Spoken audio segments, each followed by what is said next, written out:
येथील मनोहर सपाटे वय 60 धंदा व्यापार राहणार दमाणी नगर सोलापूर, ज्ञानेश्वर सपाटे वय 40 धंदा व्यापार राहणार मुरारजी पेठ सोलापूर, कृष्णांत शिंदे वय 25 ड्रायव्हर राहणार कासेगाव सोलापूर, जगदीश भोसले वय 41 धंदा शेती, दत्तात्रय गायकवाड वय 40 धंदा व्यापार राहणार अभिमानाश्री नगर सोलापूर, उमाकांत निकम वय 60 धंदा व्यापार देगाव रोड सोलापूर यांनी सोलापूर महानगरपालिका सार्वत्रिक निवडणूक 2012 दरम्यान मतदारसंघातील मतदारांना मतदान करण्याकरता 1000 रुपये आणि घड्याळ देण्याचे आमिष दाखवल्याचे त्यांना प्रथम वर्ग न्यायदंडाधिकारी रागिणी जंगम यांनी निर्दोष मुक्तता केली। यात हकीकत अशी, सन 2012 मध्ये सोलापूर महानगरपालिका अंतर्गत सार्वत्रिक निवडणूक जाहीर करण्यात आली होती। यावेळी मनोहर सपाटे हे प्रभाग क्रमांक 11 मध्ये राष्ट्रवादी पक्षाचे अधिकृत उमेदवार म्हणून निवडणूक लढवत होते। सदरवेळी औसे बस्ती येथे मनोहर सपाटे आणि त्यांचे कार्यकर्ते येथील लोकांना घड्याळ आणि 1000 रुपये वाटत असल्याचा फोन शशिकांत साठे यांनी पोलीस नियंत्रण कक्षास केला। त्याचप्रमाणे पोलिसांनी सदर ठिकाणी भेट दिली असता त्या ठिकाणी टाटा इंडिगो या गाडीमध्ये एका बॉक्स मध्ये लेडीज मनगटी घड्याळ मिळून आले अशा आशयाची फिर्याद पोलीस निरीक्षक आप्पासाहेब शिवाजी पवार यांनी माजी महापौर मनोहर सपाटे आणि इतर 5 जणांविरुद्ध फौजदार चावडी पोलीस स्टेशन येथे दिली। सदर गुन्ह्याचा तपास होऊन न्यायालयात नमूद आरोपींविरुद्ध दोषारोप पत्र दाखल करण्यात आले होते। सदर खटल्याची सुनावणी रागिणी जंगम यांच्या कोर्टात झाली। सदर कामी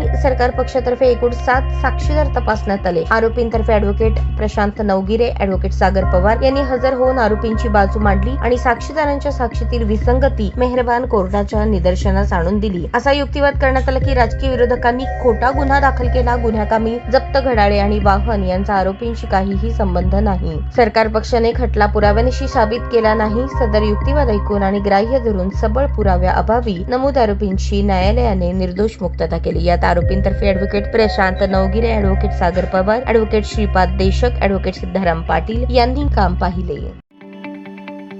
ताज्या बातम्या पाहण्यासाठी प्राईम महाराष्ट्र न्यूज चॅनलला सबस्क्राईब करा।